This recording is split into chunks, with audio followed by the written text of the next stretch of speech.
Om Namo Shivaya. Om Namo Bhagavate Vasudevaya. Om Namo Bhagavate Vasudevaya. Hare Krishna, welcome you back for our Bhakti Shastri continuation on Gita chapter 9, the most confidential knowledge, text number 20. Traividyamam somapa putapapa yajnerištva sargatim prarthayante te punyamasadya surendra lokam ashnanti divyani divi divo bhogan. Those who study the Vedas and drink the Soma juice, seeking the heavenly planets, worship me indirectly, purified of sinful reactions. They take birth on pious heavenly planets of Indra, where they enjoy godly delights. Purport by His Divine Grace Srila Prabhupada. Srila Prabhupada ki jai. Hare Krishna. The word Traivedya refers to the three Vedas, Sama, Yajur, and Rika. A Brahmana who has studied these three Vedas is called a Trivedi. Anyone who is very much attached to the knowledge derived from these three Vedas is respected in society. Unfortunately, there are many great scholars of the Vedas who do not know the ultimate purport of studying them. Therefore, Krishna herein declares himself to be the ultimate goal of the three Vedas. Actual Trivedis take shelter under the lotus feet of Krishna and engage in pure devotional service to satisfy the Lord. Devotional service begins with the chanting of Hare Krishna mantra, and side by side trying to understand Krishna in truth. Unfortunately, those who are simply official students of the Vedas become more interested in offering sacrifice to the different demigods like Indra and Chandra. By such endeavor, the worshippers of different demigods are certainly purified of the contamination of the lower qualities of nature and are thereby elevated to the higher planetary system or heavenly planets known as Mahalok, Janalok, Tapalok, etc. Once studied on Once situated on those higher planetary systems, one can satisfy his senses hundreds and thousands of times better than this planet. So, by demigod worship, the practitioner, the worshipper, he changes from the lower modes to higher modes. But he cannot exist from the cycle of birth and death. By just changing the compartments of jails, getting different facilities in jails, one may live very happily in jail, but he cannot come out of the jail. So we should never think that by worshipping demigods, one can stop the cycle of repeated birth and death. Because the demigods themselves are repeatedly taking birth and death. So how can their followers will not take? So they themselves bound by a mode of goodness. So they cannot offer any freedom to their followers. So some demigods are pure devotees. But by large, many demigods are Mishra Bhaktas.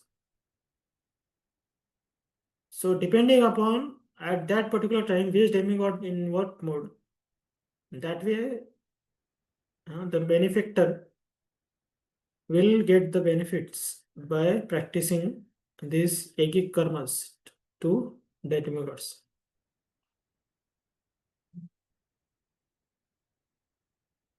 So Prabhupada is telling here that those who are in upper planetary system, they enjoy more finely than the people who are in lower modes.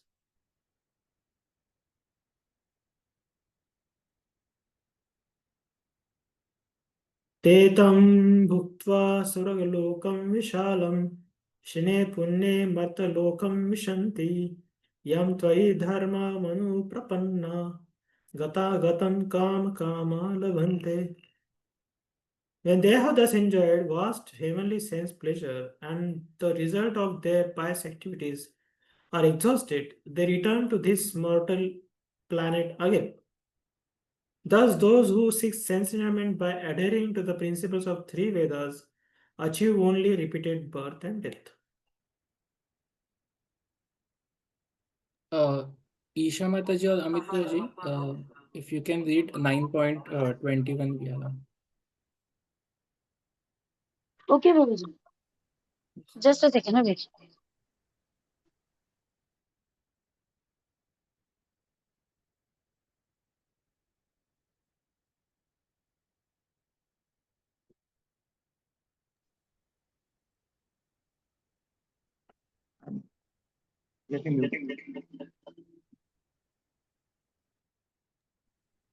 एतं भुक्त्वा सर्वलोकं विशालं क्षीणे पुण्ये मर्त्यलोकं विशन्ति एवं त्रैधर्ममनुप्रपन्ना गतागतं कामकामा लभन्ते. Mataji, you can read purport, translation already done. Okay, directly translation and purport, Prabhuji. Yeah, only purport you can read. Okay, Prabhuji. One who is promoted to the higher planetary systems enjoys a longer duration of life and better facilities for sense enjoyment. Yet, one is not allowed to stay there forever. One is again sent back to this earth upon finishing the resultant fruits of pious activities. He who has not attained perfection of knowledge, as indicated in the Vedanta Sutra, Janmadaya Asya Yataha, or in other words, he who fails to understand Krishna, the cause of all causes, becomes baffled about achieving the ultimate goal of life and is thus subjected to the routine of being promoted to the higher planets and then again coming down, as if situated on a Ferris wheel which sometimes goes up and sometimes come down. The purport is that instead of being elevated to the spiritual world from which there is no longer any possibility of coming down, one simply revolves in the cycle of birth and death on higher and lower planetary systems. One should better take to the spiritual world to enjoy an eternal life full of bliss and knowledge and never return to this miserable material existence. Hare Krishna Prabhuji. So, this is a cycle of heavenly planets and material world. You do pious credits, then you get to stay in heavenly planets till the time you have the credits. As soon as your credits get over, you are again shifted back to this Martilok. So this is all temporary. There is no permanence in this. Like people go to some picnic spot. They work very hard in town. They slog in their routine work. Then they save some money, and with that money they go to picnic or some tourist place. And whatever money they have, they exhaust it. And after money is over, then they return back to their town to work very hard. So this same is happening with the people who go to heavenly planets. As long as they have their money, they have their sanction days to stay there. And once then that is finished, then they are deported back to material world. So this is just unending. One, this is very well, like it goes up and again comes down. Then again they earn pious credits, they go up. Again they finish it and they come down. So this way, loving entity will get tormented again and again with pleasures and pains. But there is no mitigation of the problem which he is facing. So how one can get rid of this? That is Krishna is telling in next verse. Ananyascintayanto mam ye jana paripasate tesham nityuktanam yogakshemam vahamyam. But those who always worship me with exclusive devotion, meditating on my transcendental form, To them I carry what they lack, and I preserve what they have. Hare Krishna, Prabhuji, Dhanavad Pranam. One who is unable to live for a moment with Krishna consciousness cannot but think of Krishna 24 hours a day. Being engaged in devotional service by hearing, chanting, remembering, offering prayers, worshipping, serving the lotus feet of the Lord, rendering other services, cultivating friendships, and surrendering fully to the Lord. Such activities are all auspicious and full of spiritual potencies, which make the devotee perfect in self realization. So, that his only desire is to achieve the association of the Supreme Personality of Godhead. Such a devotee undoubtedly approaches the Lord without difficulty. This is called yoga.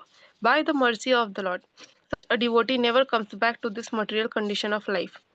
Akshema refers to the merciful protection of the Lord.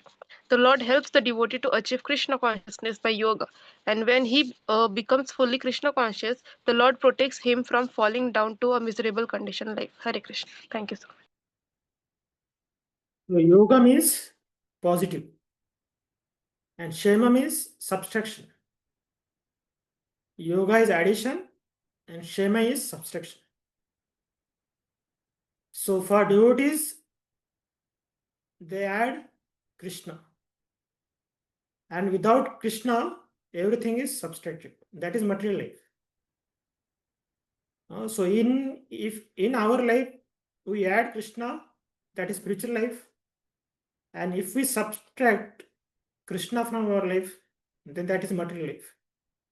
And material life, nobody can add much to us. Demigods also cannot add.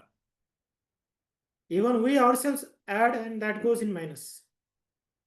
But in Krishna consciousness, if Krishna wants to add, then nothing will be reduced. So Krishna adds devotion in our life, and he subtracts our sinful life. He subtracts our sinful tendencies. He subtracts all the desires which are keeping us away from Krishna. So that way, Lord gives the real protection. So the insurance which the company has adopted, this Yogesham Bhamyam, they did not completely this verse they adopted in their organization. They are not telling people to think about Krishna with Ananya Bhav, without having dependence on anything. So their insurance is lakhs. Actually, when you are alive, you have to pay. And after death, you cannot enjoy anything. And even near and dear ones, they get some benefits, but you will not be there to see what benefit they are getting. So that way, the material yogashamam has no help for conditioned soul. So spiritual yogasham is very, very important for us, and that comes only by thinking of Krishna. Ananyas chintayantuma, with pinpointed attention, without any ulterior motives. That way, if we take shelter of Krishna, then Krishna gives us complete protection. So demigods will not offer us complete protection. So as long as we have pious credits, till that time we can enjoy the heavenly planets. But once they over, then we come back. But this is not true with Krishna consciousness. In Krishna consciousness, whatever Krishna adds, whatever we add spiritually for Krishna, it never reduces. Salpamabhyas dharmasya trayate bhato bhayat. Nihabhikramanashasti pratyavaya nuyate. So there is no pratyavayata, there is no reduction.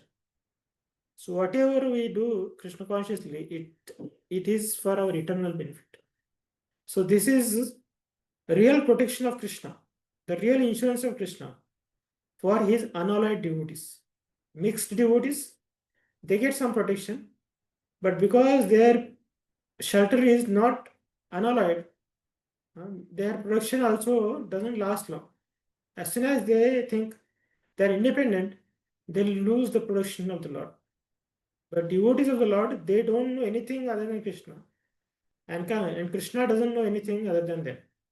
So that way they mutually, they they are in cooperation with each other, means they are offering themselves to each other. So Krishna protects his devotees how much they are surrendered to him, that much only. If we show less surrender, then we get less protection. So like when Draupadi is getting disrobed, she tried to protect herself, and till the time she was protecting herself, Krishna did not add anything to her cloth.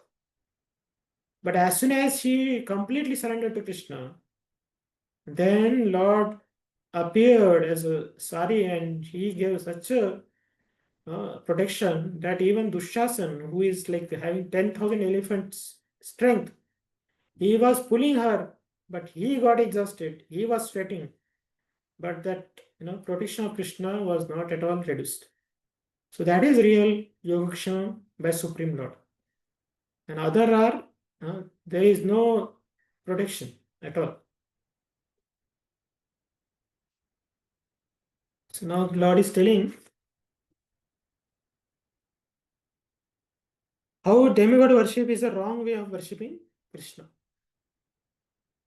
ये अप्यन्न देवता भक्ता यजन्ते श्रद्धयान्विता ते अपि मामेव कौन्तेय यजन्त्य अविधिपूर्वकम्. Those who are devotees of other gods and who worship them with the faith actually worship only me, O son of Kunti, but they do so in a wrong way. Hare Krishna. Thank Prabhuji. Hare Krishna. Persons who are engaged in the worship of demigods are not very intelligent, although such worship is offered to me indirectly. Krishna says, for example, when a man pours water on the leaves and branches of the tree without pouring water on the root, he does so without sufficient knowledge or without observing regulative principles. Similarly, the process of rendering service to different parts of the body is to supply food to the stomach. The demigods are, so to speak, different officers and directors in the government of the Supreme Lord. One has to follow the laws made by the government, not by officers or directors. Similarly, everyone is to offer his worship to the Supreme Lord only. That will automatically satisfy the different officers and directors of the Lord. The officers and directors are engaged in the engaged as representatives of the government, and to offer some bribe to the officers and directors is illegal. This is stated here as avidhi purvakam. In other words, Krishna does not approve the unnecessary worship of the demigods. Hare Krishna. The Lord is telling, when I am your ultimate, then why you going here and there? He is ultimate gati for a soul. Then why he should approach to any other demigods? Like suppose a boy whose father owns the company, and that boy is going in that company and requesting the peon or the superintendent of work or HR for some benefits, and he's applying there for giving his resume, trying to get some placement there. Why he is struggling so much? Because he forgot his relation with the father. If he takes shelter of father, he doesn't have to even work in that company. Lord has already given a directors. He has set up the board to run the whole company. The boy only has to take shelter of father and enjoy the benefits of the company. The profit he has to enjoy. That's all he has to do. But when boy forgets his relation with the owner of this company, then he will go and he slog on lathe machine. He will work day and night. He will try to please some his immediate authorities or whatever, and that way he will get exhausted. So same way, when living entity lacks faith on Krishna and he forgets his constitutional relationship with the Supreme Lord, then he gets stuck up with this tiny puny benefits of heavenly planets, and he thinks his superintendents as all in all, and that way he tries to surrender them and he tries to bribe them by this worship. Then this is a wrong way of worshipping the superintendents. So that's why demigod worship, which is disconnected from Krishna, is not recommended. But when you understand that demigods are also representing Lord Krishna, their benefits, what they are offering, is sanctioned by the Supreme Lord and empowered by the Supreme Lord. In that way, if we see their connection with the Supreme Lord, then we can worship them. But if we remove Supreme Personality of Godhead and we think that demigods are supreme, then that way, if we surrender them, then we will not get any real and eternal benefit. We may get some temporary benefit, but that benefit will get over. So we cannot get eternal benefit. So Lord Ganesha, we worship him to remove the obstacles from our life. Because what is Ganesha's role? He is holding the lotus feet of Lord Narsimdev on his head. Yatpada Pallava Vinidhaya Kumbha Dvande Pranama Samaye Saganadhiraja Vignan Vihantumalamasya Jagatresya Govindamadi Purusham Tamaham Bhajami. So Ganadhiraj, the Lord of all demigods, that is Lord Ganesha, he is holding the lotus feet of Lord Narsimdev on his forehead, on his head. That's why he is getting the strength to remove obstacles from others' life. So original power he is getting from Lord Narsimdev. So what is the real intelligence? We worship the source or we worship the tributes? So better we worship Krishna. So that's what the Lord is telling here. And without seeing them with the Krishna, and we worship them thinking they are all in all and they are the real benefactor givers, then we are worshipping vidhi avidhi purvakam. We are worshipping demigods in an illegal manner. That's what Krishna is telling. Aham hi sarvayajnanam bhokta cha prabhureva cha natumam abhijananti tatve natasya chavanti te. I am only enjoyer and master of all sacrifices. Therefore, those who do not recognize my true state, transcendental nature, fall down.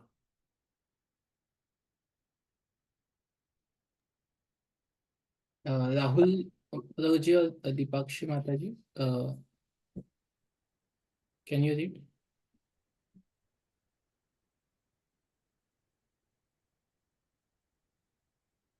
Bhageshwari Mataji, you can read. I can read for you. Okay, yeah, Himanshu will go ahead. Here it is clearly stated that there are many types of yajna performances recommended in the Vedic scriptures, Vedic literatures, but actually all of them are meant for satisfying the Supreme Lord. Yajna means Vishnu. In the third chapter of Bhagavad Gita, it is clearly stated that one should only work for satisfying yajna or Vishnu. The perfectional form of human civilization known as Varnashram Dharma is specifically meant for satisfying Vishnu. Therefore, Krishna says in this verse, I am the enjoyer of all sacrifices, because I am the supreme master. Less intelligent persons, however, without knowing this fact, worship demigods for temporary benefit. Therefore, they fall down to material existence and do not achieve the desired goal of life. If, however, anyone has any material desire to be fulfilled, he had better pray for it to the Supreme Lord, although that is not pure devotion, and he will thus achieve the desired result. Whatever worship you are offering, make demigods enjoy. They are not going to enjoy because they themselves are temporary. Their positions are not eternal. So their enjoyment is also not enjoyment. Like little bit freedom is not a freedom. Like you have cow, you tie her neck with a rope. If you tie a rope of 1 feet, then she moves little bit. But if you tie 100 feet rope, then that cow will move 100 feet. But that doesn't mean it is free. It is still bound. So that same way, the demigods are given certain chargeship to run the material world, but they themselves are not free unless until they are not pure devotees.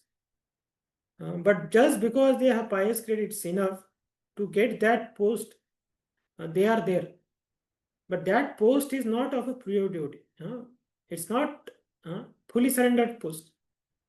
It just for their sense gratification, that post is awarded to them.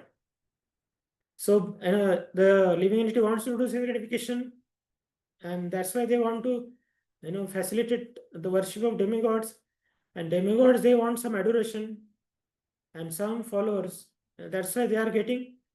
So both these people are sanctioned by Supreme Lord. Then only they can become followers of demigods, and demigods can have followers. But they should not forget that we are temporary receivers of the benefit. If the demigods don't hand over that benefits to the Supreme Lord, then they will also fall the entanglement of this material world, and they will fall down along with their followers. And if a follower is pure devotee, then he will utilize the demigod to engage in the Lord's service. And that way, he will understand the Krishna's supreme position and is the position of the demigods. In that manner, he will worship them as a representatives of Krishna. Neither he will get entangled with them, neither he will look forward from them some material benefits. Rather, he will always ask for pure devotion service. So that's why if somebody is doing demigod worship and he is very sincere and he is asking for pure devotion, the demigods will direct that soul towards Krishna or his devotees. So that is what we look, that only we get. So we should understand that Krishna is only benefactor, real benefactor of all sacrifices. The rest, all demigods, and they are just collectors. They are not the enjoyers. So they are like collecting agents, and that agents, they themselves get some enjoyment by the mercy of Supreme Lord. So that way we should be clear with their position. What is their position? And we should be clear with what is Krishna's position. So that's why, it is recommended, even if you have material desire, better you worship Supreme Lord. Akamo sarvakamo va mokshakamo dharati tivrena bhakti yogena yajet purusham padam.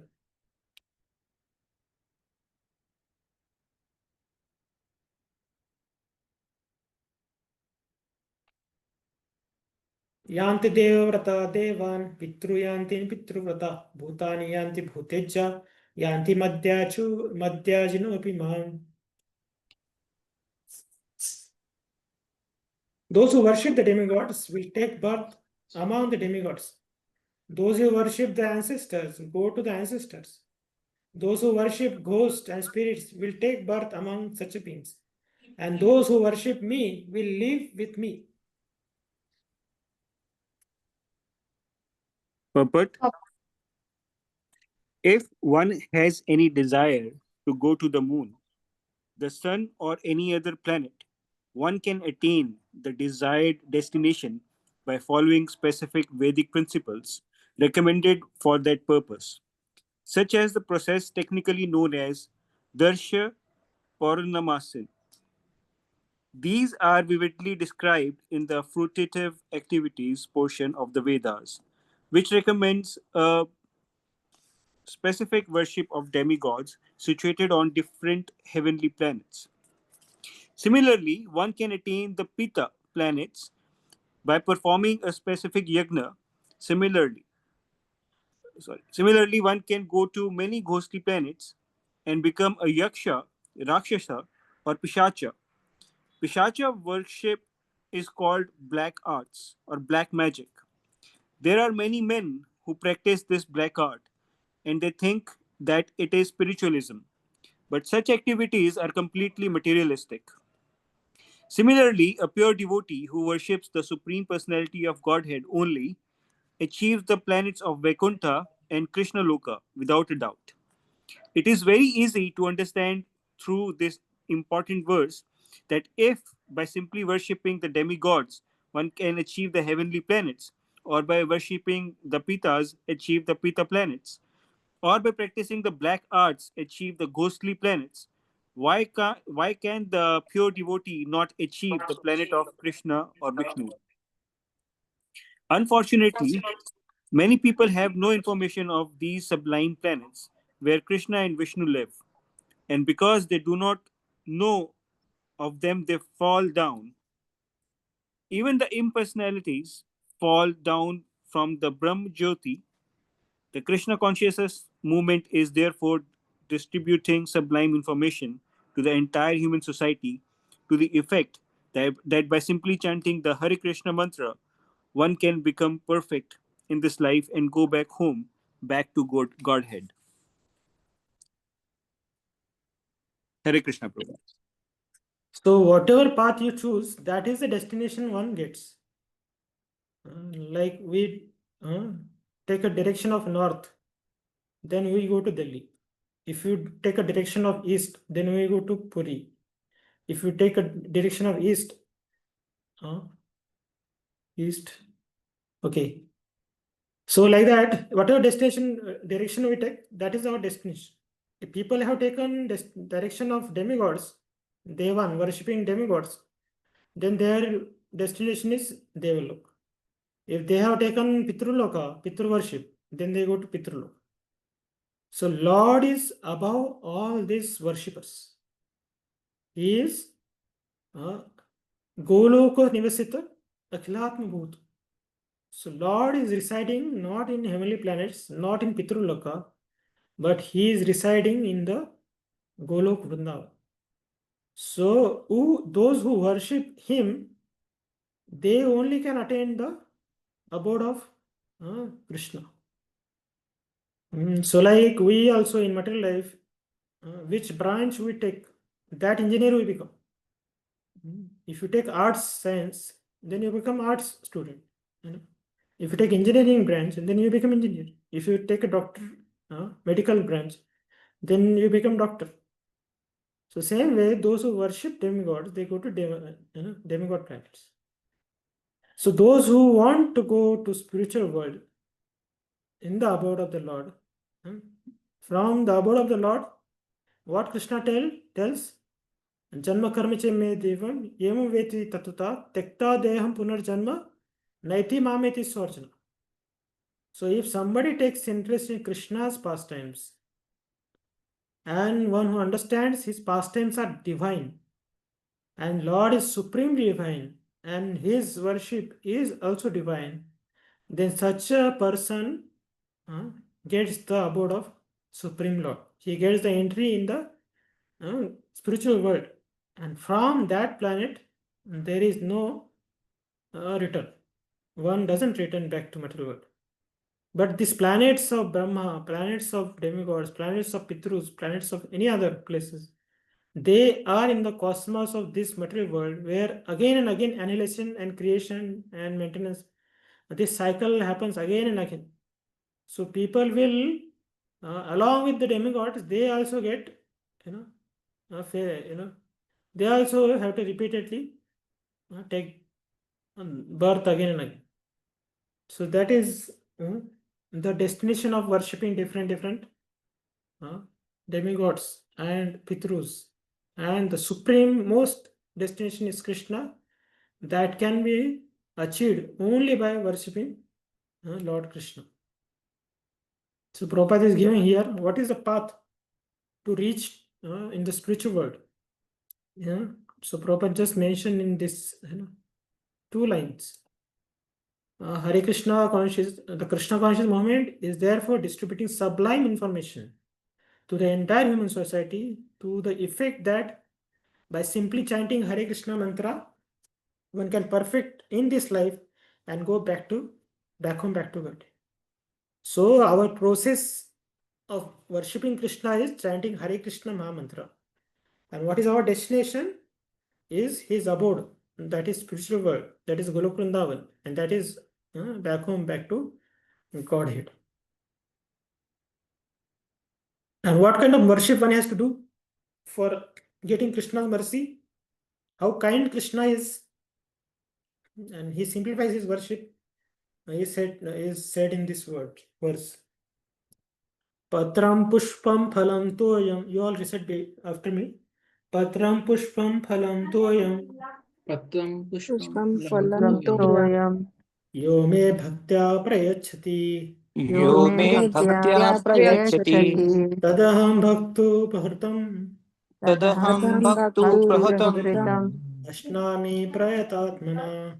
Ashnami prayatatmana. prayatnatmanaha. If one offers me with love and devotion a leaf, a flower, a fruit, or water, I will accept it. Hare Krishna Prabhuji. Purport. For the intelligent person, it is essentially to be in Krishna consciousness, engaged in the transcendental loving science of the Lord, in order to achieve a permanent blissful abode for eternal happiness. The process of achieving such a marvelous result is very easy and can be attempted even by the poorest of the poor without any kind of qualification. The only qualification required is this: connection is to be a pure devotee of the Lord. It doesn't matter what doesn't matter what one is or where one is situated. The process is so easy that even a leaf or a little water or fruit can be offered to the Supreme Lord in genuine love, and the Lord will be pleased to accept it. No one, therefore, can be barred from Krishna consciousness because it is so easy and universal. Who is such a fool that he does not want to be Krishna conscious by this simple method and thus attain the highest perfectional life of eternity, bliss, and knowledge? Krishna wants only loving service and nothing more. Krishna accepts even a little flower from his pure devotee. He does not want any kind of offering from a non devotee. He is not in need of anything from anyone because he is self sufficient, and yet he accepts the offering of his devotee in an exchange of love and affection. To develop Krishna consciousness is the highest perfection of life. Bhakti is mentioned twice in this verse in order to declare more emphatically that bhakti or devotional service is the only means to approach Krishna. No other condition, such as becoming a Brahmana, a learned scholar, a very rich man, or a great philosopher, can introduce Krishna to accept some offering. Without the basic principle of bhakti, nothing can induce the Lord to agree to accept anything from anyone. Bhakti is never casual. The process is eternal. In it is direct action in service to the absolute whole. Here, Lord Krishna, having established that he is the only enjoyer, the perennial Lord, and the real object of all sacri- sacrificial offerings, reveals what type of sacrifices he desires to be offered. If one wishes to engage the devotional service to the Supreme in order to be purified and to reach the goal of life, the transcendental loving service of God, then one should find out what the Lord desires of him. One who loves Krishna will give him whatever he wants, and he avoids offering anything which is undesirable or unasked. Thus, meat, fish, and eggs should not be offered to Krishna. If he desired such things as offerings, he would have said so. Instead, he clearly requests that a leaf, fruit, flowers, and water be given to him. And he says of these offerings, I will accept it. Therefore, we should understand that he will not accept meat, fish, and eggs. Vegetables, grains, fruits, milk, and water are the proper food for human being and are prescribed by Lord Krishna himself. Whatever else we eat cannot be offered to him, since he will not accept it. Thus, we cannot be acting on the level of loving devotion if we offer such food. In the third chapter, verse 13, Sri Krishna explains that only the remains of sacrifice are purified and fit for consumption by those who are seeking advancement in life and, and realize from the clutches of the material entanglement. Those who do not make an offering of their food, he says in the same verse, are eating only sins. In other words, their every mouthful is simply deepening their involvement in the complexities of material nature. But preparing nice, simple vegetable dishes, offering them before the picture or deity of Lord Krishna, and bowing down and praying for him to accept such a humble offering enable one to advance steadily in life, to purify the body, and to create fine brain tissues which will lead to clear thinking. Above all, the offering should be made with an attitude of love. Krishna has no need of food since he already possesses everything that be. Yet he will accept the offering of one who desires to please him in that way. The important element in preparation, in serving, and in offering is to act with love for Krishna. The impersonalist philosophers who wish to maintain that the absolute truth is without senses cannot comprehend this verse of Bhagavad Gita. To them, it is either a metaphor or proof of the mundane character of Krishna, the speaker of the Bhagavad Gita. But in actually, Krishna, the Supreme Lord, has senses, and it is stated that his senses are interchangeable. In other words, one senses can perform the function of any other. This is what it means to say that Krishna is absolute. Lacking senses, he could hardly be considered full in all opulence. In the seventh chapter, Krishna has explained that he integrates the living entities into material nature. This is done by his looking upon material nature, and so in this instance, Krishna's hearing the devotee's word of love in offering foodstuff is wholly identical with his eating and actually tasting. This point should be emphasized because of his absolute position. His hearing is wholly identical with his eating and tasting. Only the devotee who accepts Krishna as he describes himself without interpretation can understand that the Supreme Absolute Truth can eat food and enjoy it. Hare Krishna Prabhu. So, whatever you offer to Krishna, that is also created by Lord only. And somebody has created something that is his property. It belongs to him. Then where is the question of offering him? Because it is already his. So in this world, nothing such a thing exists which is not created by Supreme Lord. Even we ourselves are also created by Supreme Lord. So we have no capacity to manufacture anything. So now, then what we have in our hand to offer? So the only thing we have in our hand to offer is love. If that also we are not offering, then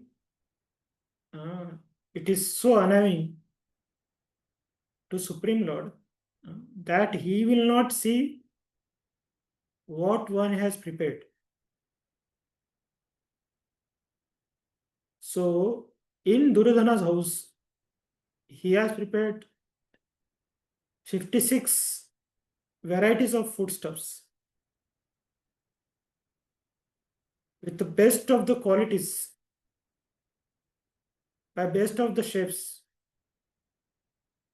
But the main essential ingredients he has not put in that. That is devotion. So that's why Krishna did not accept. It's not that Krishna is starving. He is served by millions of gopis, millions of Lakshmis. What food he prepared, that also Krishna's property only. So Lord did not accept that, and he went to Vidura's house. And Vidurani went in ecstasy by seeing Krishna. She was not able to decide what should I offer to Krishna, what should I cook for Krishna. So she did not wait even to go for cooking. Some banana was there, just she took that banana and she told Krishna, please honor this, you came in my house. So the love was so high, so deep it was, that in that ecstasy of love and the intense desire to feed Krishna, she forgot what she is feeding Krishna. She is taking out banana peel and offering peel to Krishna and throwing banana outside. But still, Krishna accepted the banana peel. None of us ever eat if somebody offers us banana peel. Rather, we'll shout at it. But Krishna, he just accepted the banana peels. So when Sudama went to the house of Dwarka, in Krishna's house in Dwarka, what he offered? Chipped rice. That is also not from his house, because he was so poor. In his own house there was no grains. He borrowed from somebody else, and that he brought for Krishna. And all the way from Sudamapuri to the Dwarka Nagari, his wife has not given him some journey prasad. Neither he removed the chipped rice and ate. He remained hungry, starved, but he carried that chipped rice to offer it to Krishna. And when Krishna welcomed him and he worshipped him, he offered him such a nice foodstuffs. And after that, he was not having any desire to offer that chipped rice to Krishna. After seeing such an elaborate meal which Krishna is honoring, then in front of that meal, this chipped rice is just a very, very low quality thing. But Krishna did not saw that as a low quality. Rather, Sudam was hesitant to offer that chipped rice to Krishna. But Krishna was very eager to accept that chipped rice. So much so that he snatched it from Sudama and he started eating it. Then Rukmini stopped Krishna. Rukmini stopped Krishna from eating that chipped rice. She told, "Oh Lord, you ate one morsel." And Sudama got the benefit of entire creation. If you eat more, then I have to leave your palace and I have to become maidservant in his house. So better you don't eat more. Otherwise, that obligation, even I cannot repay. This is one reason Vishnu Chakravarti gives. Second reason he gives, that Krishna's stomach is so tender that sometimes he feels that there is a stomach pain. So even taking such a care and attention, whatever they are cooking at home in the palace, if that is giving little pain to Krishna's stomach, then what to speak about this hard chipped rice? So that's why she stopped him. That's second reason. Third reason Vishnu Chakravarti gives that, Lord, you are only enjoying the devotion of your devotee. So how tasty that chipped rice is, we also want to test. And I'm not alone your wife. There are 16,108 wives are there. And this chip rice is very less quantity. Even we will not get 1 grain of that chip rice. So she stopped Krishna from eating. So the point is that Krishna is interested in our devotion, not what we offer. So we should not take this as an excuse to not offer Krishna any opulent food.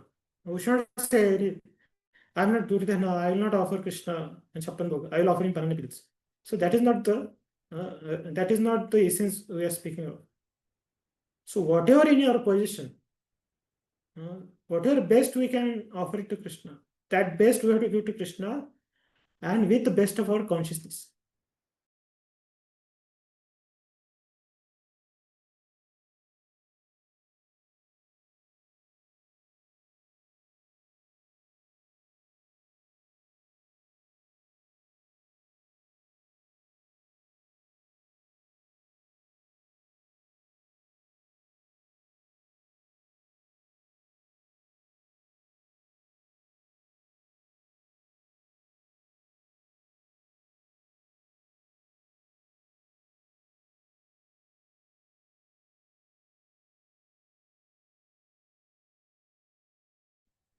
Hare Krishna. This connection was there or no? Briefly, it went, but now. Roji, your screen is frozen again. Can't hear you now.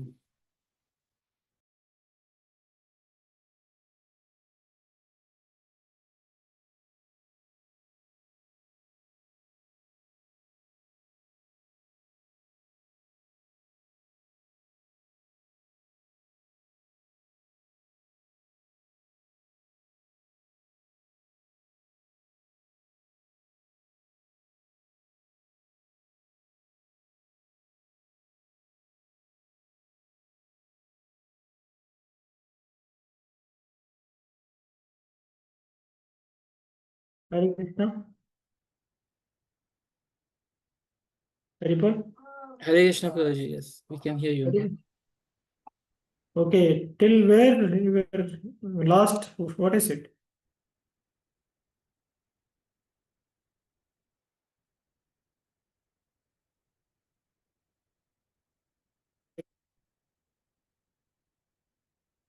Audible? Haripal? Hare Krishna Prabhuji, 3 reasons. You said there are 3 reasons why Krishna was stopped. So I was telling about the hotel, example of hotel. A man goes to eat food in hotel.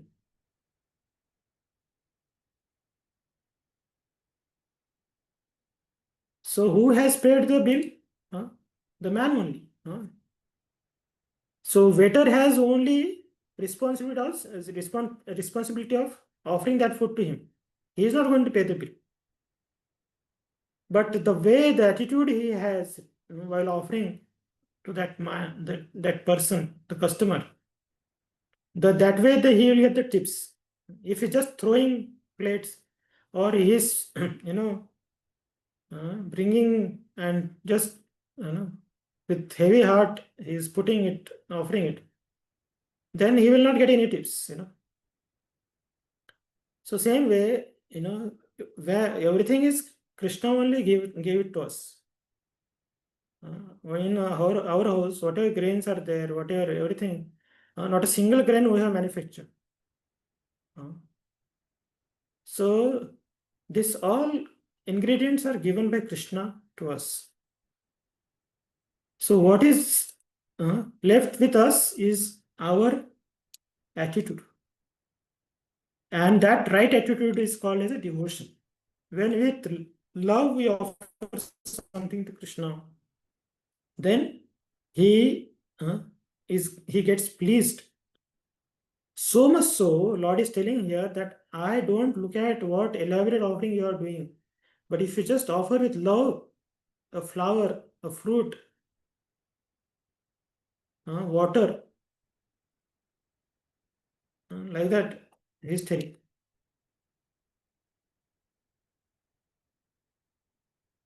So when the fruit vendor, when she was selling fruits in the house of in Vrindavan, Krishna just came and asked her, and he saw his mother is doing bartering with the fruit vendor. So he also went in home and he brought some palmful of grains. And his hands were already so small, how much he can hold the grains. And that too, while he is running, many grains they fell down. So only 4 or 5 grains remain in his hand. And that Krishna gave to that fruit vendor. But that lady was so enchanted, seeing Krishna's beauty, and so much devotion erupted in her heart. She gave so many fruits to Krishna that Krishna could not hold. So she did not see what Krishna brought to her, how much I am getting remunerated. That she did not worry about. But she was offering so much to Krishna.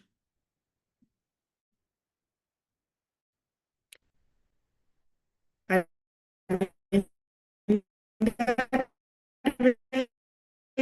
Krishna went home.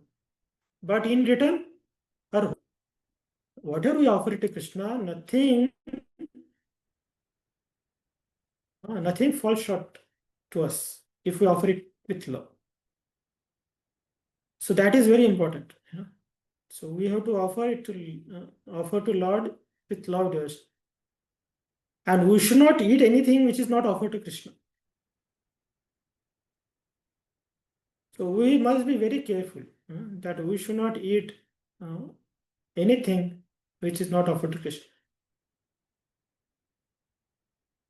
Even some devotees don't drink water which is not offered to Krishna. Forget about biscuits and other, bhakarwadis and other things.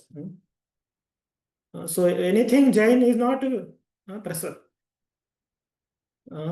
Prasad is only the thing which is offered to Krishna. So we may have some emergencies.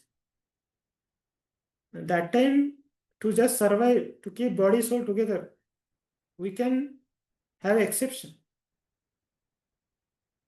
But exception should not become the normal routine. And then that is not exception. So that's why one has to be very careful that whether I am eating which is offered to Krishna or not. So first of all, we should offer to Lord with love and devotion, and that reciprocated Mahaprasad or Prasad, we should honor it with lot of devotion. Then only Annat Sattva Shuddhi, then our consciousness will become pure. What we eat, that we will become. So if somebody is TB, he got a TB. If we eat his remnants, then we will also get TB. So if a diseased person's food we eat, we get diseases. If we eat pure devotees' remnants, we get pure devotion. And if we eat Krishna's remnants, then we become his devotees. So devotees should be very careful that we should not eat anything which is not offered to Krishna. And we must offer everything to Krishna. Even our clothes, even our house, even our vehicle, anything, whatever we have, we must offer it to Krishna. So that way we can understand that whatever I am getting, it's Krishna's mercy. We should not feel that I am doing mercy on Krishna by giving him. It's like somebody has gone in somebody's house and in fridge there are fruits. He is taking all the fruits and the owner comes, he only offers him and says, please accept these fruits. How awkward it will be, And we should not, the thief think that I am doing grateful, I am doing great favor to this person. That's not the reality. So Krishna only gave us fruits, flowers, anything, everything.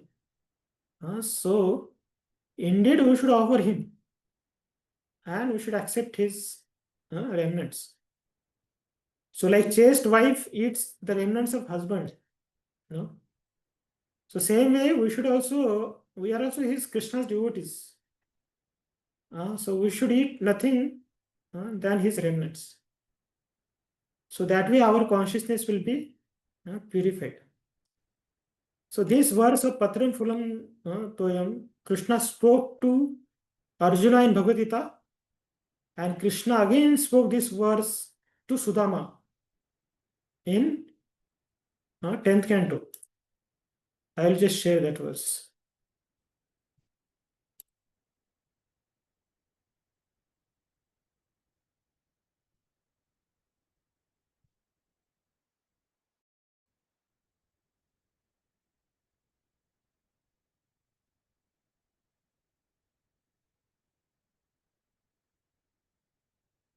So this verse is in 10th canto, 81 chapter, 4th verse. Patram pushpam phalam toyam vyome bhaktya prayachati tadaham bhakti upratam ashnami prayatatman. So that much Lord is giving emphasis, that he is expecting from his devotees that they offer him with love and devotion. Like parents, how nice they feel if their son brings some gift to them.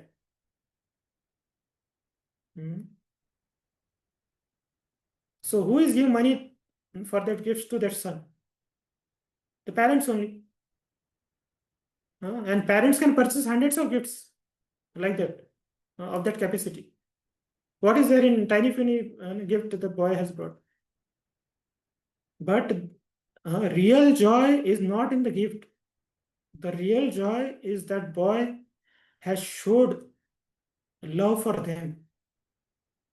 That's why even that small fruit, small thing is utmost importance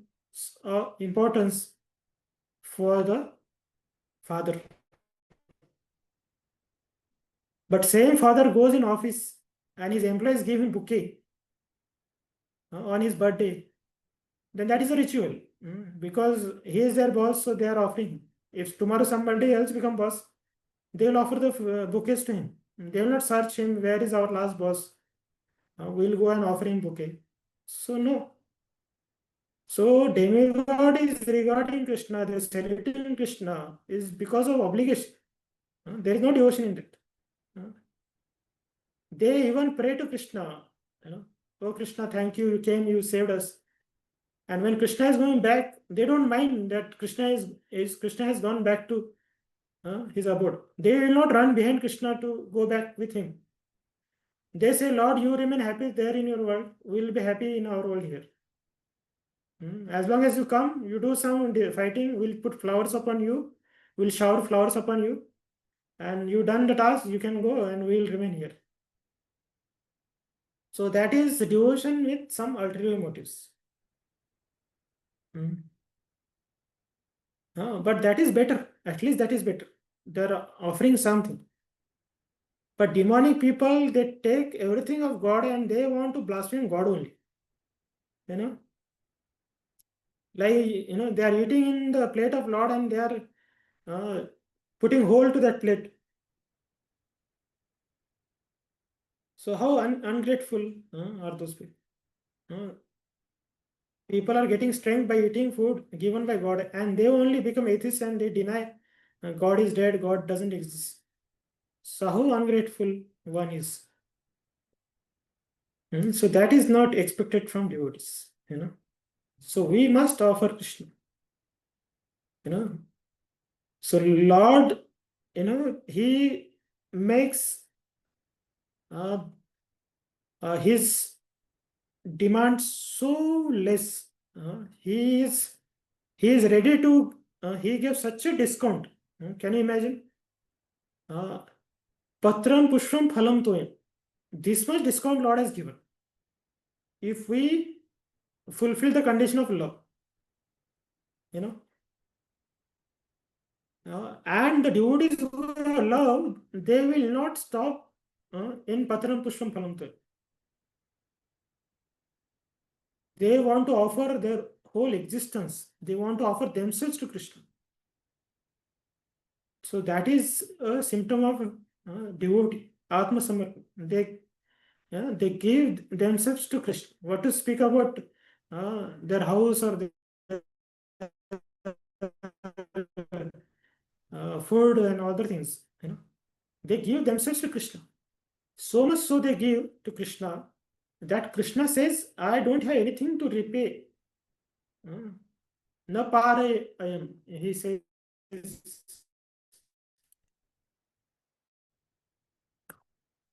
no,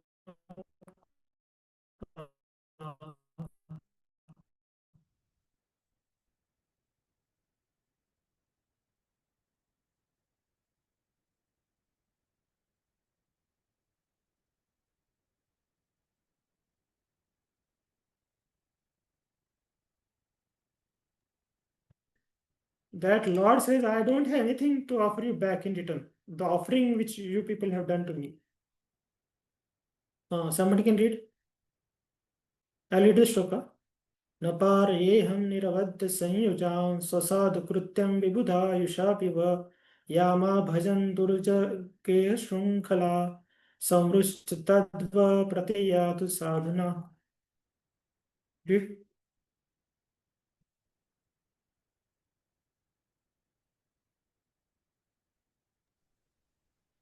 Prabhuji, I should read translation. Yes. Yes. I am not able to repay my debt for your spotless service, even within a lifetime of Brahma. Your connection with me is beyond reproach. You have worshipped me, cutting off all domestic ties which are difficult to break. Therefore, please let your own glorious deeds be your compensation. So Krishna is feeling that I have nothing to give in compensation for your service to me. So Lord is so grateful to them. And one more place where Rukmini offers obeisance to that Brahmin.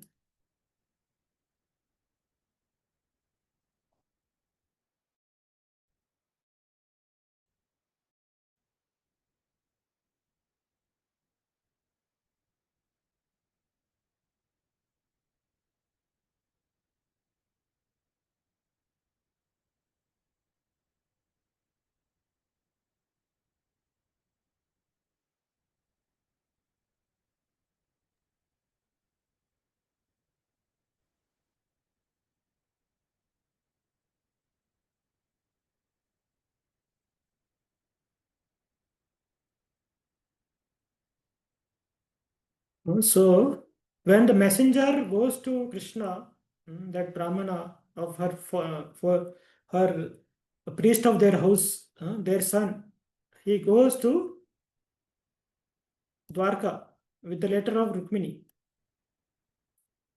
And when he comes back, that time Rukmini finds nothing to repay back to that Brahmana. So she just offers obeisance to that Brahmana. So she is a goddess of fortune. She finds everything is less to repay for the person who has given Krishna to her. That's why she is offering herself to that Brahmana by offering obeisances. So for this reason, we offer obeisances to Srila Prabhupada, our spiritual master, because Krishna se tomar, Krishna tyate par. Ami to kangal dhai to pachi. By their mercy, we got Krishna in our lives. So we have nothing to repay them than our own selves, our own existence. So that way we offer them. With this mood, we should offer them obeisance. So Krishna is so happy with little bit flower, fruit, anything, but the main ingredient is Krishna's devotion for Krishna. bhakti upruttam. Krishna accepts the bhakti. That's why 2 times this word has come in this verse. Bhaktya prayachati bhakti upruttam. So this is what makes Krishna, enchanted.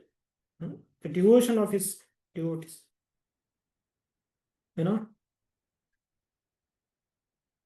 So in one pastime it comes that how Tulsi, in Patram the Tulsi leaf is the greatest.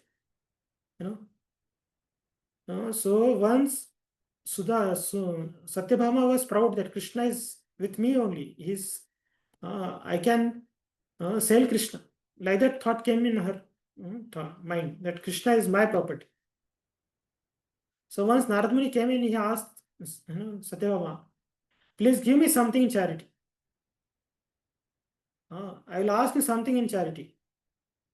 And if you say yes, and you give me the thing in charity, and if you want that thing back again, then you have to give me equal, with that things equal wealth of gold and ornaments. So Satyabhama said, yes, ask whatever you want. Then Narad Muni told, give me Krishna. Then Satyabhama gave Krishna. And after giving Krishna, she realized that she has given Krishna, who belongs to all other queens, and to her also. So she asked Narad Muni, give me back Krishna. Then Narad Muni told, okay, you fulfill my condition. That will wait Krishna, wage Krishna in the balance, and whichever side Krishna weighs more, that will be yours. Then she put ornaments. Krishna, how much his weight might be? Some 50 kg, 80 kg, 100 kg, or less than that. He's just 16-year-old.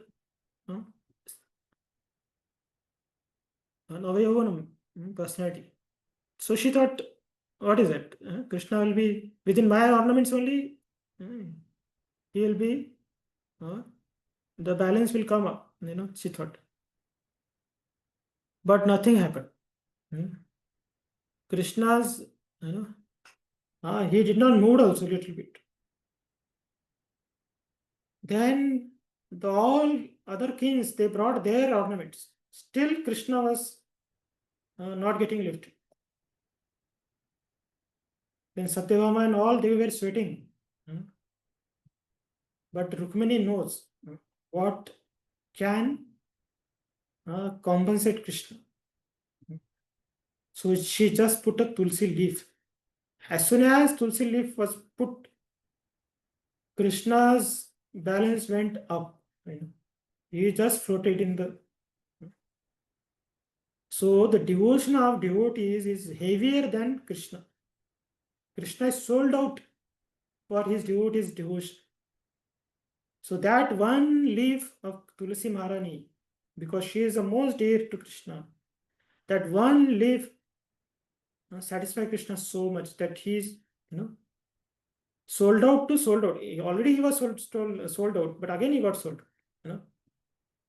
So that much he values the devotion, that Tulsi leaf. So any offering we do, Tulsi should be there, because Tulsi only makes that offering valuable to attract Krishna. So this way we should offer Krishna nice flowers, fragrant flowers. We should offer him the best seasonal fruits. And we should offer him best water. So that way, if we please Krishna, little bit also offering we do, then we can become his devotee. And we should have a habit to offer something to Krishna. We should not hire people for doing offering. Then we lose a chance to get upgraded. We offer our tongue 3 times a day, without missing anything, from childhood. Then then and that whatever people outside eat, it turns into stool. So there is no benefit they are getting into by offering to their senses. But we should not be miser in offering to Krishna's senses. And that is only bhakti. Rishikena Rishikesh Sevanam Bhakti Ruchti. Krishnendriya Priti Vacha Tare Bole Prem. Atmendriya Priti Vacha Tare Bole Kam. So we are meticulous to offer to our senses,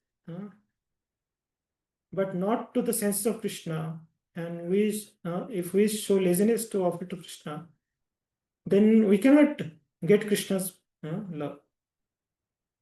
So husband says, wife, I love you, and he doesn't offer anything to her, and then she will not be pleased with him.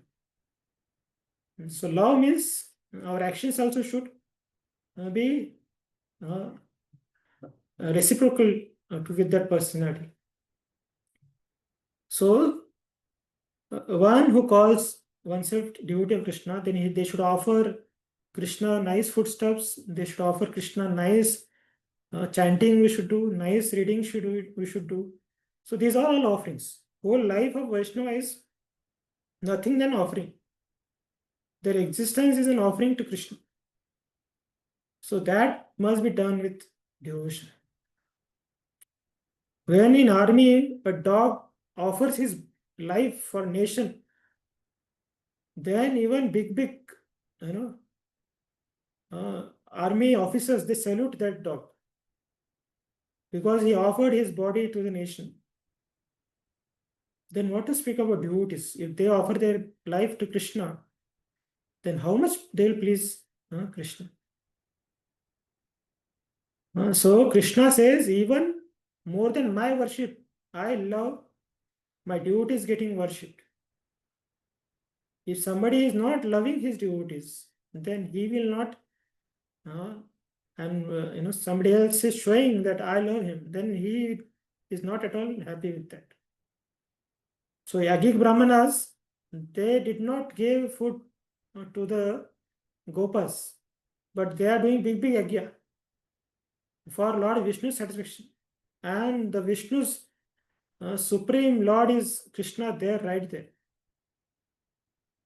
So they were so intellectual. They were so pakka in their mantras and all their yogic processes. But they did not had any element of devotion in that. So that could not please Krishna.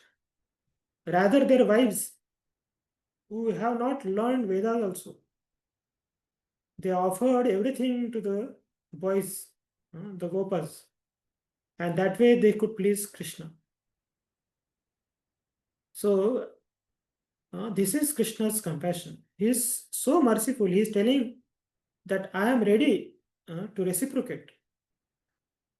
So we should try our best to reciprocate with Krishna. So this is very, very important. Hare Krishna. Next verse. Yat karoshi yadashnasi yajjuhosi dadasi yat tapasasi konteya tat kurushva matarpanam. Whatever you do, Yes, whatever you Prabhuji, eat, I will. whatever you do, whatever you eat, whatever you offer or give away, and whatever austerities you perform, do that, O son of Kunti, as an offering to me. Yes, Prabhuji, I will read. Yes. The purport by Srila Prabhupada. Thus, it is the duty of everyone to mold his life in such a way that he will not forget Krishna in any circumstance. Everyone has to work for maintenance of his body and soul together, and Krishna recommends herein that one should work for him. Everyone has to eat something to live. Therefore, he should accept the remnants of foodstuffs offered to Krishna. Any civilized man has to perform some religious, ritualistic ceremonies. Therefore, Krishna recommends, do it for me. And this is called Archana. Archana. Everyone has a tendency to give something in charity. Krishna says, give it to me. And this means that all surplus money accumulated should be utilized in furthering the Krishna conscious movement. Nowadays, people are very much inclined to the meditational process, which is not practical in this age. But if anyone practices meditating on Krishna 24 hours a day by chanting the Hare Krishna Mahamantra around his beats, he is surely the greatest meditator and the greatest yogi, as substantiated by the 6th chapter of Bhagavad Gita. Hare Krishna. So last verse was some food items. We should offer it to Krishna. Now in this verse, Krishna is telling whatever you do, you offer it to me.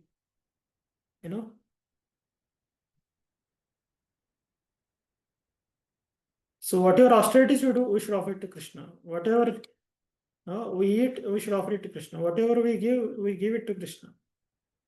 So this way we remain Krishna conscious always. Our life should be centered around Krishna satisfaction.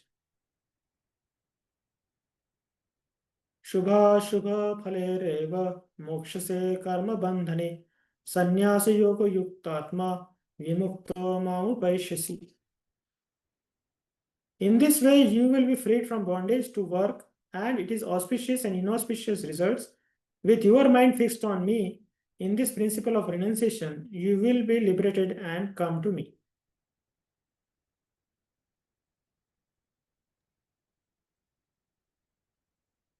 Hare Krishna. Gayatri Mataji, can you please read? Yeah. 28. 28 Yes. purport. Yes, Prabhuji. I'm asking to Gayatri Mataji. Okay. One who acts in Krishna consciousness under superior direction is called Yukta Vairagya. The technical term is Yukta Vairagya. This is further explained by Rupa Goswami as follows. Anasaktasya Vishayan Yatharham Upayunjata Nirbandha Krishna Sambandhe Yuktam Vairagyam Uchyate.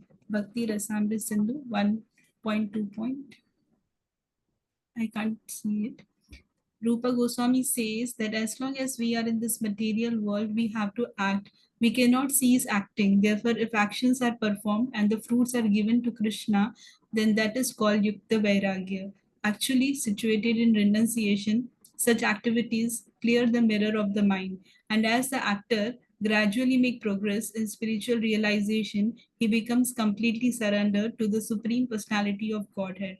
Therefore, at the end, he becomes liberated, and this liberation is also specified. By this liberation, Prabhuji, could you please scroll?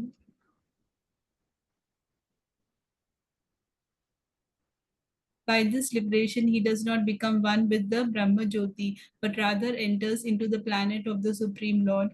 It is clearly mentioned here, Mam Upayashi, he comes to me, back home, back to Godhead. There are 5 different stages of liberation, and here it is specified that the devotee who has always lived his lifetime here under the direction of the Supreme Lord, as stated, has evolved to the point where he can, after quitting this body, go back to Godhead and engage directly in the association of the Supreme Lord. Anyone who has no interest but to dedicate his life to the service of the Lord is actually a sannyasi. Such a person always thinks of himself as an eternal servant, dependent on the supreme will of the Lord. As such, whatever he does it for the benefit of the Lord. Whatever action he performs it as a service to the Lord. He does not give serious attention to the fruitive activities or prescribed duties mentioned in the Vedas. For ordinary person, it is obligatory to execute the prescribed duties mentioned in the Vedas. But although a pure devotee who is completely engaged in the service of the Lord, Prabhuji, I can't see.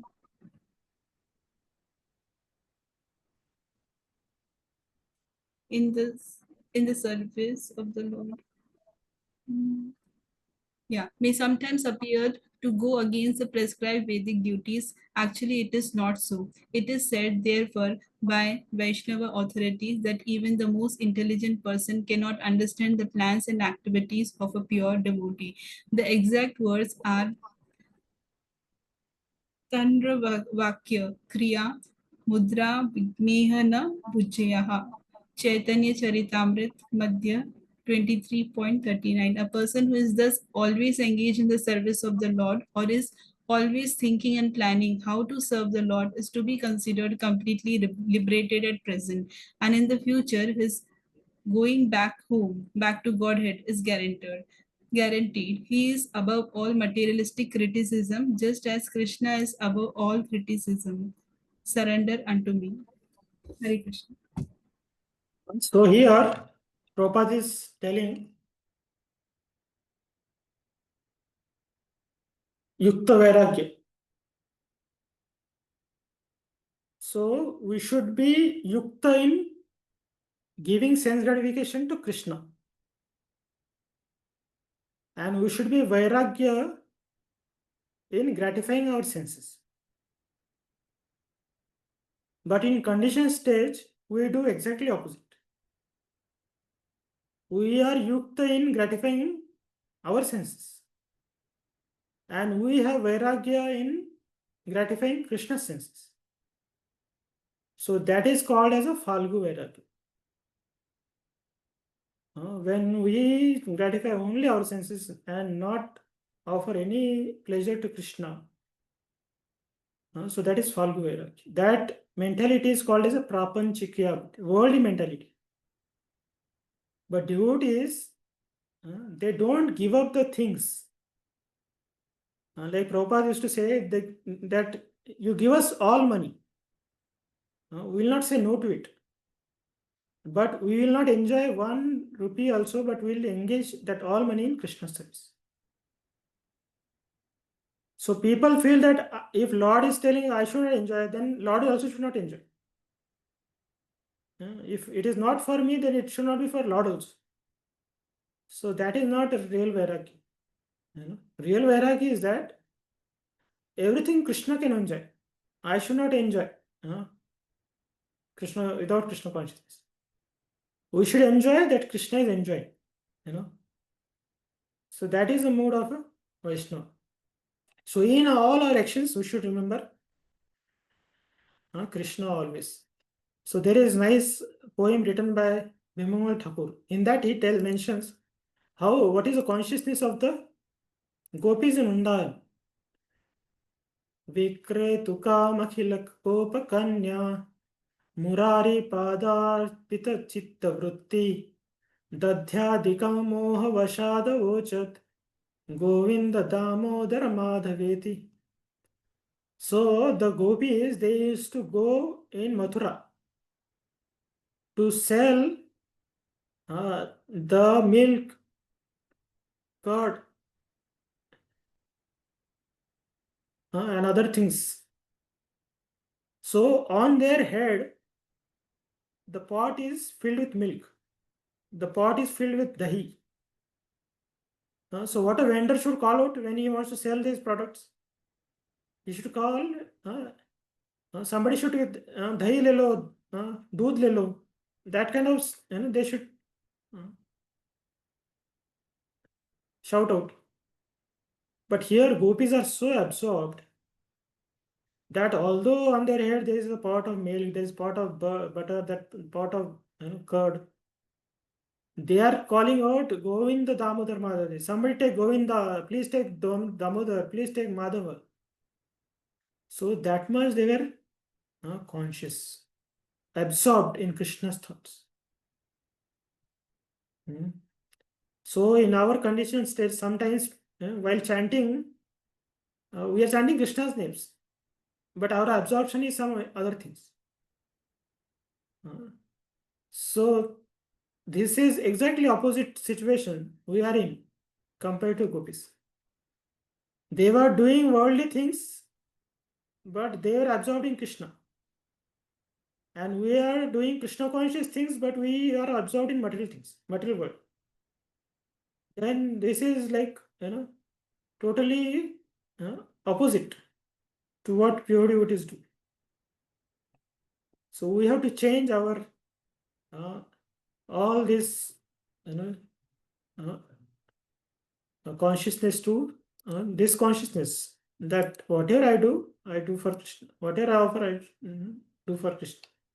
So that way, if we remain Krishna conscious, then only we can be with the Lord.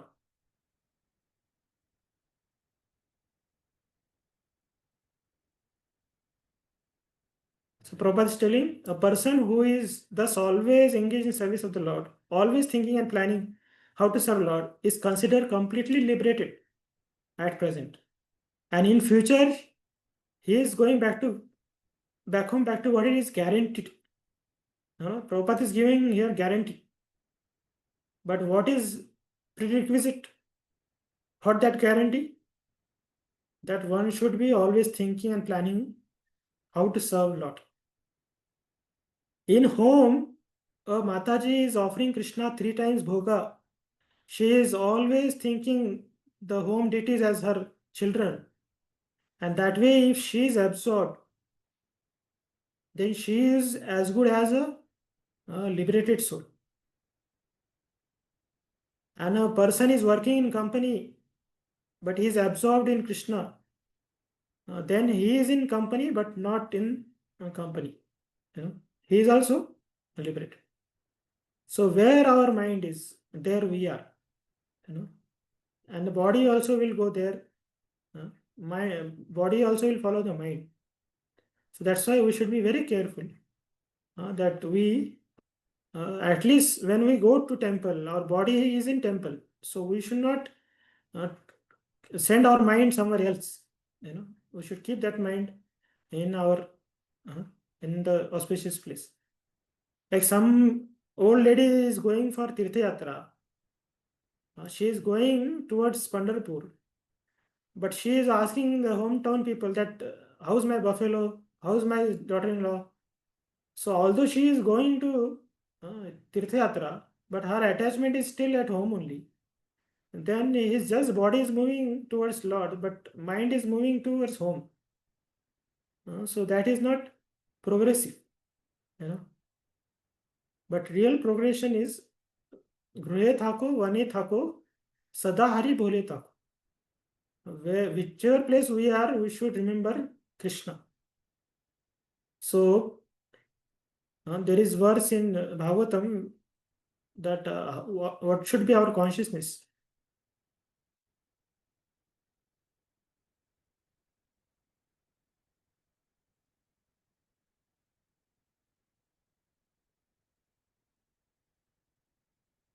So Brahmaji is offering this prayer.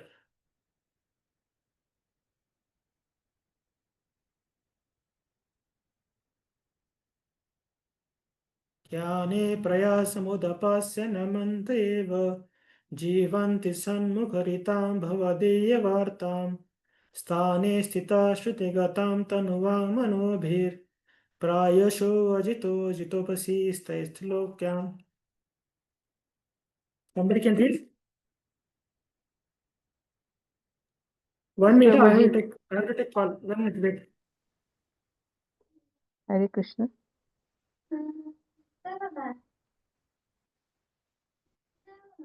Those who, even while remaining Hare Krishna, situated in Mataji. the...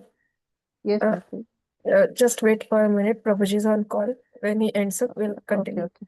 Yeah, thank you, Mataji.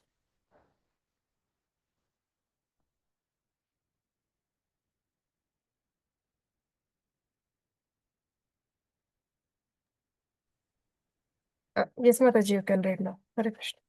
Yes. Hare Krishna. Those who, even while remaining situated in the established social position, throw away the process of speculative knowledge and with their body, words, and mind offer all respect to the descriptions of yours, personality, and activities, dedicating their lives to these narrations which are vibrated by you personally and by your pure devotees, certainly conquer your lordship, although you are otherwise unconquerable by anyone within the 3 worlds. So Brahmaji is telling Sthane Sthita, whichever ashram you are, you situate, remain there. But what you should do? You should hear about Krishna from devotees. And hearing from devotees, what happens? Krishna, who is unconquerable, gets conquered. Within 3 words, Krishna is unconquerable, but he gets conquered. And he cannot get conquered by Gyan, Karma, Prayas. By these things, he cannot get conquered. So only he gets conquered by giving oral reception to the narrations of his pastimes, narrated by his pure devotees. So Prabhupada is here narrating Krishna's divine pastimes. Wait a minute, I will just start. So, Mataji, 5 minutes side. Yes, Prabhu.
Hare Krishna.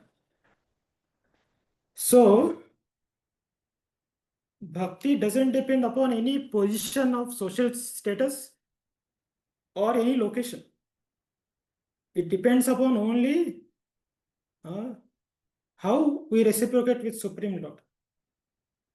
Krishna tells that Naham tishtami vaikunte no yogi hridayeshuva yatra gayanti mad bhakta tatra tishtami narada.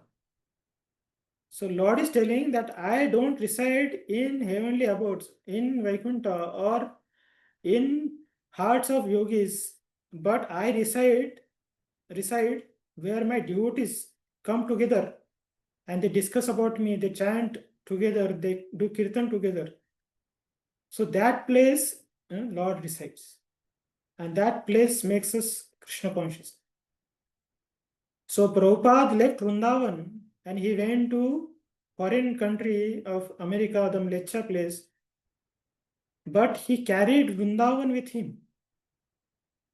And he made such a abominable place into Krishna's residence there. Krishna established there and he made temples there. He brought down the Vaikuntha embassies in such a fallen place. So he carried Vrindavan everywhere. So this is a potential pure devotees. Tirtha Kurvani Tirtha. They make holy places into holy because they are thinking of Krishna always. So this is very much important that we should also cultivate this attitude of always thinking Krishna and never forgetting Krishna. Samoham sarvabhuteshu name dveshyastu na priya ye bhajanti tu mam bhaktya maiteshu chapyaham. I envy no one nor am I partial to anyone. I am equal to all, but whoever renders service unto me in devotion is a friend, is in me, and I am also a friend to him. Yes. One may question here that if Krishna is equal to everyone and no one is his special friend, then why does he take a special interest in the devotees who are always engaged in his transcendental service? What this is not discrimination. It is natural. Any man in this material world may be very charitably disposed, yet he has a special interest in his own children. The Lord claims that every living entity, in whatever form, is his son, and so he provides everyone with a generous supply of the necessities of life. He is just like a cloud which pours rain all over, regardless of whether it falls on rock or land or water. But for his devotees, he gives specific attention. Such devotees are mentioned here. They are always in Krishna conscious.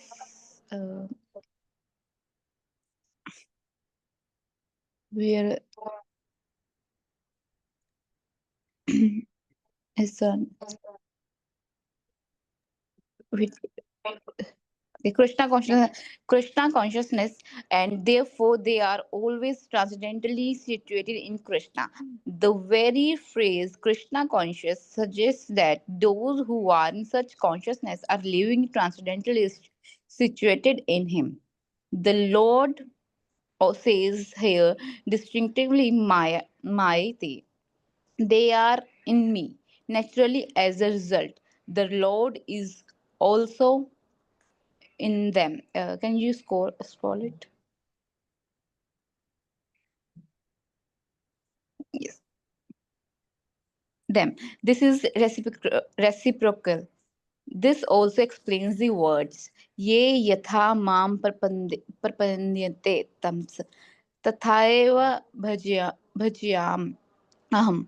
Whoever surrenders unto me, proportionately I take care of him. This transcendental aspiration exists because both the Lord and the devotee are conscious.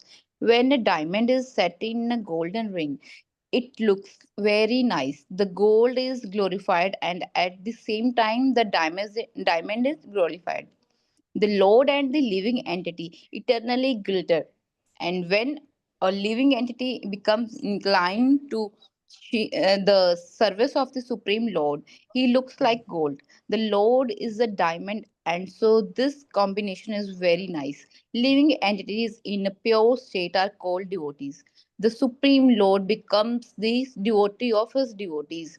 If a reciprocal relationship is not present between the devotees,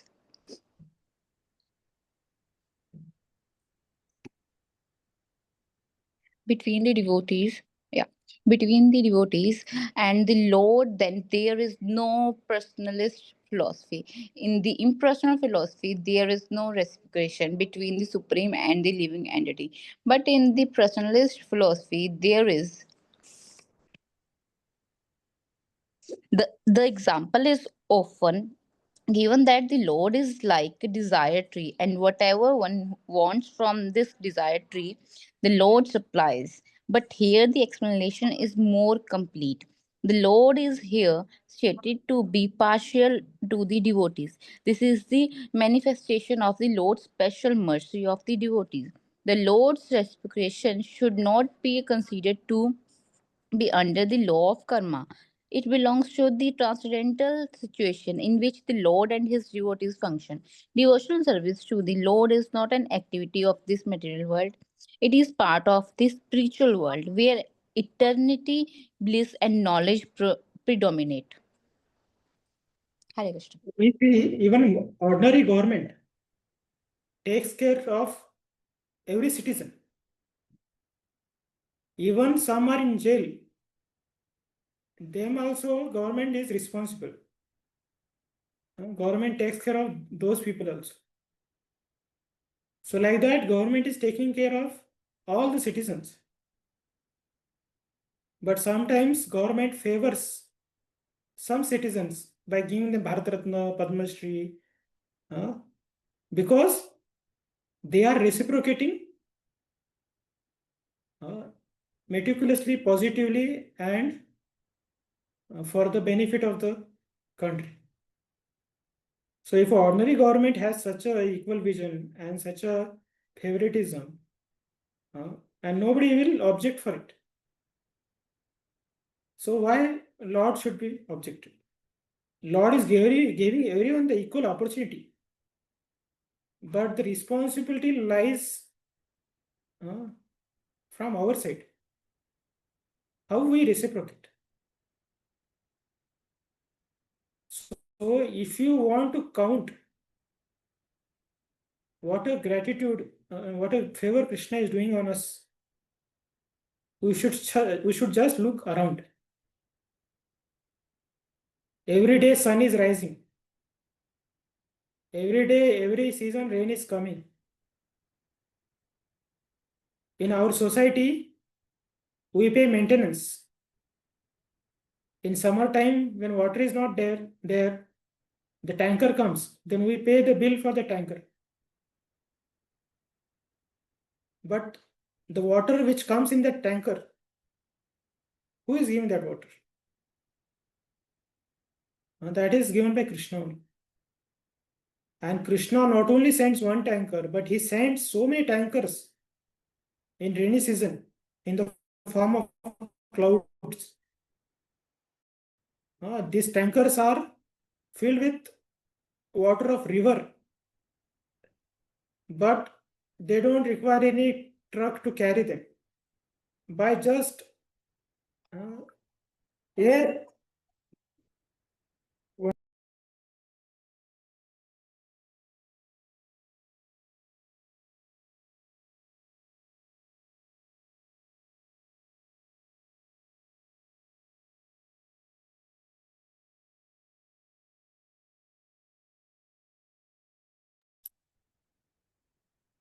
So, how much Krishna has given? We have to pay the light bills, but Krishna has put such a bulb, such a light he is giving, but no bill has come to us. When Corona was there, to get one oxygen cylinder, how much money people have paid? But Krishna is giving so much air to us, and he didn't charge us. In our mouth, if one teeth gets some germ and other things, we remove that teeth. To put artificial teeth, we have to spend so much money. Sometimes 20,000, 50,000 for one teeth. Either 32 teeth Krishna has given. So if we want to become grateful to Krishna, then we should not think that why Krishna is not in front of me, why Krishna is not doing for me anything. Lord has already done with us so many things. He has done so much favor upon us. We have our hands, legs in proper place. We have eyes, we have ears, we have mouth, everything we have. Now we should offer it back to Krishna. And that is called devotional service. So in devotional service, we don't see how much Lord has done. In devotional service, we see that how much I am doing for Krishna. So devotees always feel Lord is doing so much for me. And they feel always I am doing so less for Krishna. But in material consciousness, we always feel that I am doing so much for God, and God is doing so less for me. So that is exact opposite consciousness of a devotee and ordinary person. So we have to come out of this consciousness, and that way Lord will reciprocate with us. Although he is equal to everyone, but he will become special and favorable to his devotees. So we should try to become that devotee. And that way,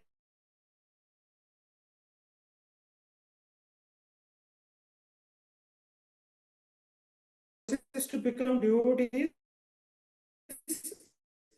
is to become devotee of devotee. In their advice,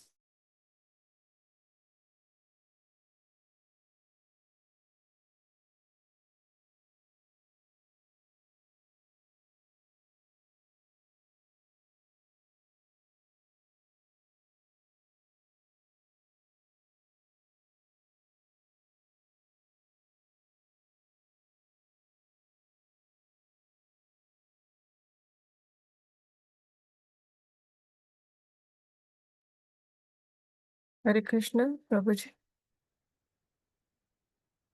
You are not audible actually.